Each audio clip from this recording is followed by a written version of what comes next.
Selamat datang di materi keempat mata kuliah komunikasi visual. Materi keempat ini tentang huruf dan tipografi. Hal pertama yang berkaitan dengan huruf dan tipografi adalah font. Font merupakan sebuah typeface dengan ukuran, bobot, dan gaya tertentu. Pada zaman dulu, istilah font ini dipakai untuk industri percetakan, ya. Jadi semacam cetakan huruf yang dibuat dari logam atau kayu. Jadi itu zaman dulu font ini istilah untuk cetakan huruf. Kemudian di zaman modern ini nama sesungguhnya dari font itu adalah typeface. Tapi berbeda, typeface apa yang kita kenal sebagai font itu sebenarnya adalah typeface. Sementara font itu kalau dulu adalah cetakannya, sekarang di masa modern ini lebih berkaitan pada file digital yang berisi huruf-huruf itu sendiri atau font itu sendiri. Kemudian secara historis font itu berasal dari bahasa Inggris font dan bahasa Perancis fonte. Artinya adalah sesuatu yang dicetak. Kayak plastik itu dilelehkan terlebih dahulu kemudian dicetak. Besi juga demikian, besi dilelehkan terlebih dahulu, dipanaskan kemudian dicetak. Kemudian perbedaannya dengan typeface ini, meskipun sebenarnya apa yang kita anggap sebagai font itu sebenarnya adalah typeface. Ini penjelasannya. Typeface adalah jenis dari font itu sendiri. Jadi pada saat kita mengatakan fontnya apa? Times New Roman, berarti typeface-nya adalah Times New Roman atau Calibri atau yang lainnya. Kemudian fontnya sendiri, font itu mengacu pada ukuran atau bobotnya, misalnya bold, italic. Kemudian juga stylenya. Jadi itu bedanya. Kalau typeface itu misalnya Times New Roman, ya, typeface-nya itu Times New Roman. Atau yang lebih mudah aja, Calibri. Typeface-nya adalah Calibri, sedangkan font-nya adalah Calibri 12 point, Calibri underline, Calibri bold. Itu font. Tapi typeface-nya adalah keseluruhannya adalah Calibri. Itu ya perbedaannya, ya. Kemudian karakteristik yang ada dalam font adalah yang pertama adalah weight. Weight itu bobot. Dalam hal ini ada tingkat ketebalan karakter secara relatif terhadap tinggi font itu sendiri. Misalnya di gambar seperti ini, di gambar ini ada font dengan bobot yang paling atas itu 25 ultralight, kemudian 35, 45 dan seterusnya sampai 95 black. Ada Roman, medium, bold, heavy dan terakhir black. Kemudian untuk weight itu sendiri ada perbedaannya. Misalnya di sini Utopia, Optima dan Helvetica. Kalau kita lihat di sini Utopia dan Optima yang dipertebal hanya bagian sampingnya saja, bagian samping kiri kanan. Misalnya huruf N ini yang ditebalkan bagian garisnya. Kemudian kalau yang Helvetica itu ditebalkan semua. Ini bisa dilihat di huruf E kecil ini. Itu jadi secara umum weight adalah bobot atau tingkat ketebalan dari font tersebut. Berikutnya adalah slope atau slanted style. Ini font yang dicetak miring, ya. Kita mengenalnya sebagai jenis italic. tapi sebenarnya namanya ada slope atau slanted. Italic sendiri bukan italic, kita mengenalnya hanya italic, tapi sebenarnya font dengan huruf miring seperti ini ada dua jenis, yaitu italic dan oblique. Kita kadang hanya melihatnya sebagai italic saja. Ini kita lihat di sini contohnya. Di sini ada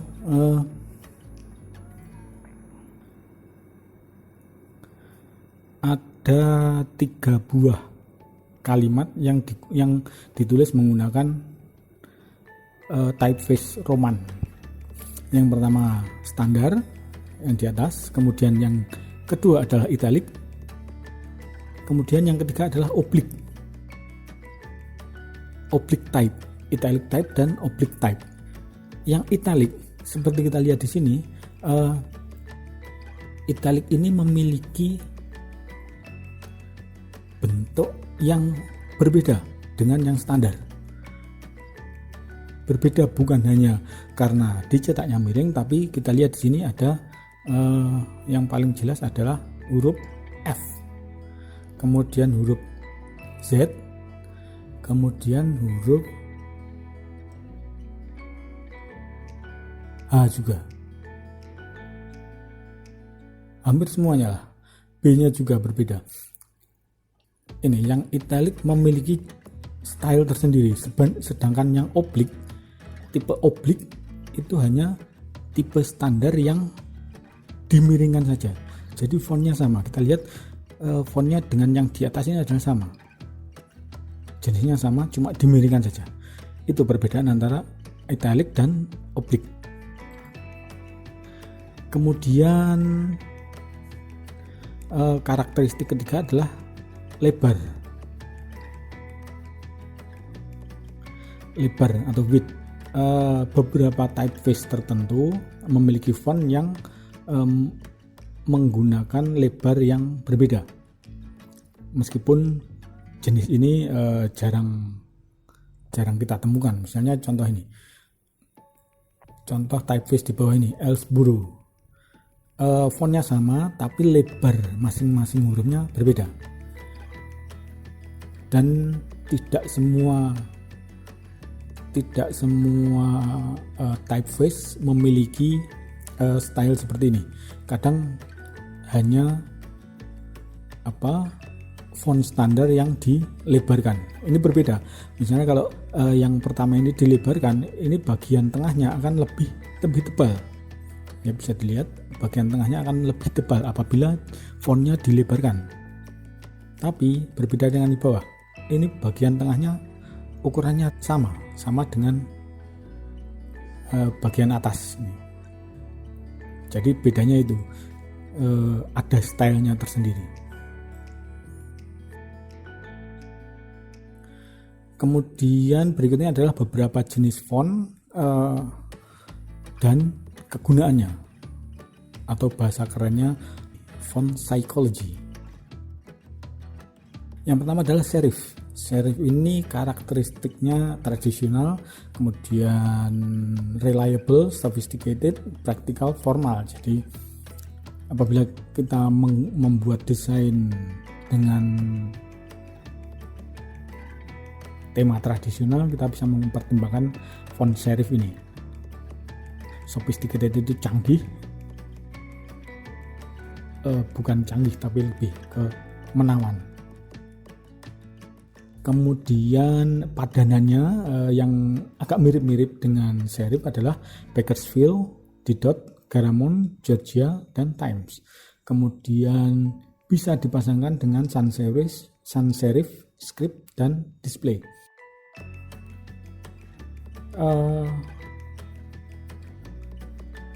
Jenis serif bisa dipakai untuk membuat logo, body copy, website text, title, dan printed materials. Silakan dipelajari sendiri nanti. Kemudian sans serif, perbedaannya dengan serif tadi ya. Kalau sans serif itu nggak ada kaki-kakinya. Misalnya di sini. Di sini kalau serif ada R-nya aja lah. R ini nggak ada kakinya. Kalau di serif itu R-nya ada kayak ada kakinya gitu.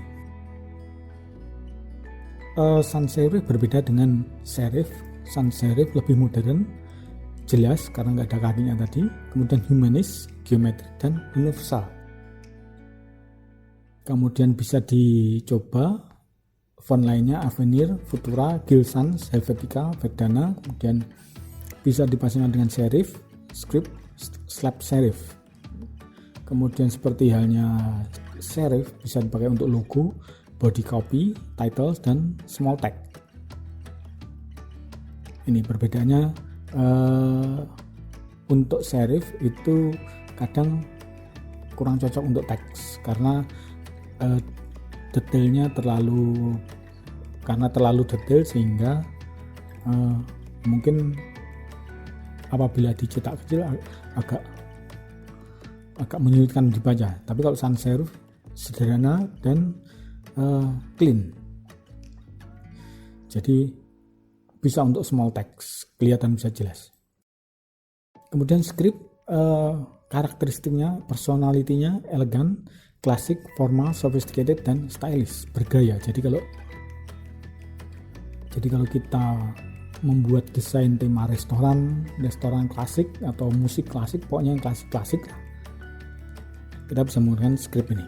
Agak sulit dibaca sehingga biasanya hanya untuk logo, titles, dan undangan.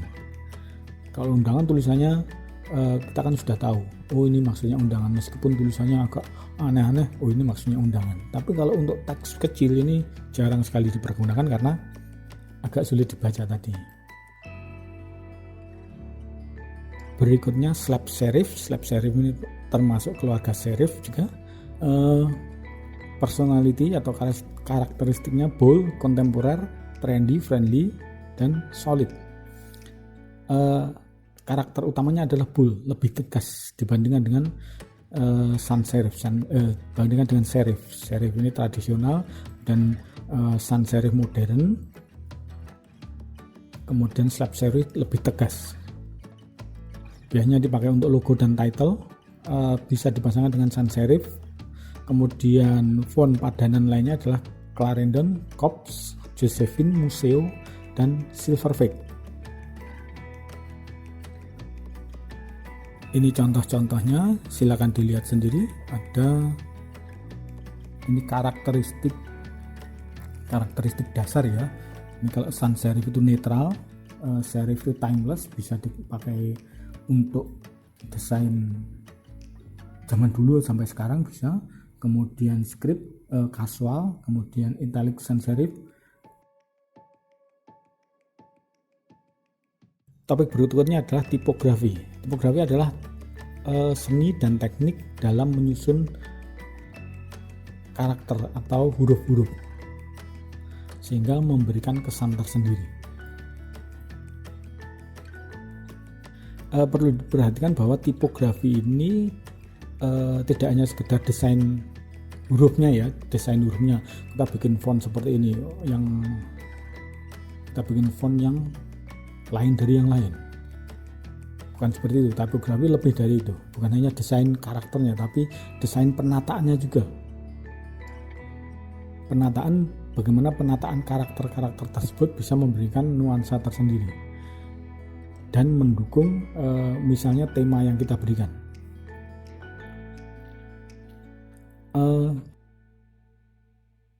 Penataan ini termasuk juga pemilihan ukuran font, ukuran poin PT-nya itu ya,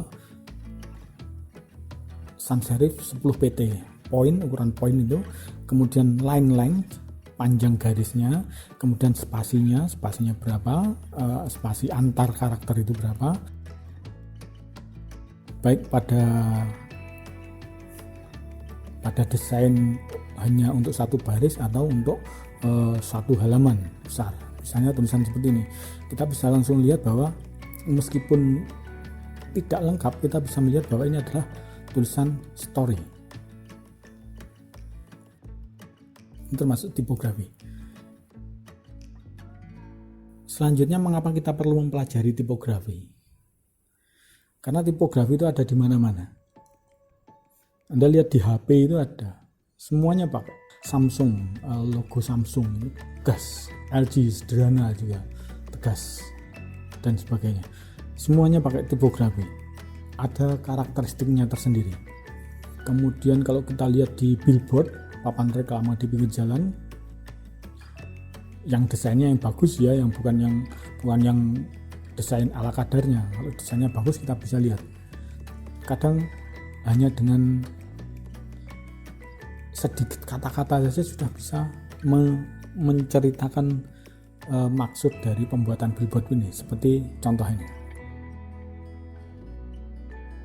Kemudian misalnya kita punya mug ya, kita punya mug wadah minum itu, kalau ada sponsornya kita bisa lihat ada fontnya, penataannya seperti ini. Bahkan di video ini juga menggunakan tipografi yang berbeda-beda, karena kalau sama juga monoton. Tipografi juga memiliki peran penting. Dulu beberapa tahun lalu Facebook menggunakan atau membuat font sendiri, namanya Geneva. Fontnya memang tidak terlalu berbeda dengan font sebelumnya, tapi pada saat orang pertama kali melihatnya, mereka langsung menemukan kesan yang hampir seragam. Kesannya adalah ini. Secara umum font itu lebih ringan, lebih terasa ringan, lebih modern, dan lebih jelas dilihat. Ini fontnya hampir sama, tapi kalau kita lihat font yang baru ini lebih tegas, tidak terlalu tebal. Itu yang dimaksud dengan lebih ringan tadi, kemudian lebih mudah dibaca. Hampir sama, tapi ini contoh bahwa dengan sedikit perubahan di font kita bisa memberikan nuansa yang baru bagi orang yang melihatnya. Kemudian contoh lain, dulu Apple juga pernah mengubah font yang digunakannya. Dulu pakai Helvetica Neue seperti yang ditunjukkan di sini. Ini font untuk Apple, tapi kemudian font ini diganti dengan font buatan mereka sendiri, namanya San Francisco. Dari wawancara atau masukan dari orang-orang yang menggunakan atau melihat font ini, mereka menyatakan bahwa font ini masih memiliki karakteristik dari sans serif, tapi lebih tegas dan lebih bersahabat dibandingkan dengan Helvetica yang sebelumnya. Jadi ini contoh dari penggunaan tipografi tadi. Berikutnya adalah istilah-istilah dalam tipografi. Yang pertama adalah line atau baseline, seperti di gambar ini. Baseline adalah garis bawah dari font yang kita pergunakan. Baseline ini merupakan batas bawah dari font itu. Jadi kalau kita membuat font itu tidak boleh mengabaikan baseline ini. Misalnya A-nya di sini, B-nya agak di bawah, itu nggak boleh. Untuk line itu ada min line. Min line itu adalah itu di bagian tengah lah. Jadi huruf-huruf yang kita buat, ukuran min line-nya harus ditentukan. Standarnya seperti ini. Kemudian cap line itu garis batas atas. Garis batas atas adalah garis batas yang menjadi pembatas bagian atas tentu saja ya. Kemudian stem, yaitu garis vertikal yang dipakai untuk huruf-huruf seperti L atau F, kemudian H. Kemudian di sini untuk H ada garis horizontal di tengah yang menghubungkan dua buah stem. H ini punya dua stem, kemudian ada penghubungnya di sini. Penghubungnya namanya crossbar. Kemudian ascender dan descender. garis font yang melewati batas dari mainline. Di atas mainline disebut ascender. Ascender kan dari kata ascend itu naik. Kemudian yang melewati batas bawah, yang melewati batas dari baseline disebut descender.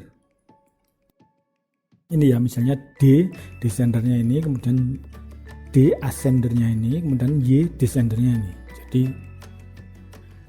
yang melewati baseline itu descender, kemudian yang melewati mainline ascender. Berikutnya uppercase dan lowercase. Kita sudah tahu ya, jadi uppercase itu huruf besar semua, lowercase huruf kecil. Enggak perlu dijelaskan ya. Kemudian X-height untuk huruf-huruf kecil, X-height adalah bagian utama dari huruf tersebut. Jadi bagian karakter yang berada antara mainline dan baseline itu disebut X-height. Berikutnya counters atau aperture dan spine merupakan ruang tertutup atau ruang terbuka yang ditemukan di counters. Itu ruang tertutup atau bagian tertutup dari sebuah font, misalnya huruf O atau A atau B. Itu kan ada bagian yang tertutup, itu namanya counters. Kemudian spine itu ada di huruf S. Spine itu tulang belakang ya. Kemudian ear dan shoulders. Ear adalah decorative detail pada sebuah font, misalnya huruf G ini. Mungkin satu-satunya karakter yang punya ear adalah G ini. Kemudian shoulder adalah lengkungan yang ada di huruf-huruf seperti N dan M. Ini shouldernya ini, pundaknya ini. Kemudian seperti tadi ya, ini perbedaan antara serif dan sans serif. Kalau serif di sini ada kakinya, kemudian sans serif tidak ada kakinya. Inilah mengapa sans serif ini banyak dipakai sebagai font modern untuk saat ini. Berikutnya adalah stroke. Stroke ini hampir mirip dengan stem, tapi stroke ini bagian font yang miring, garis miringnya. Misalnya di huruf N itu 2 buah stem, kemudian 1 stroke. Kalau W 4 buah stroke. Kalau M 2 buah stroke. Y juga 2 buah stroke, dan seterusnya. Ini silakan dilihat. Seperti yang dijelaskan tadi ya. Ini cap untuk bagian atas, cap bisa cap line, itu bisa disebut cap aja. Kemudian tinggi font seperti ini, kemudian stem, stroke, descender, aperture, leading. Ini bacanya leading ya, bukan leading, karena ini berasal dari kata lead, timah itu. Jadi pada zaman dulu itu untuk membatasi antara dua kalimat di atas dan di bawah itu dipakai lead dalam bentuk timah itu.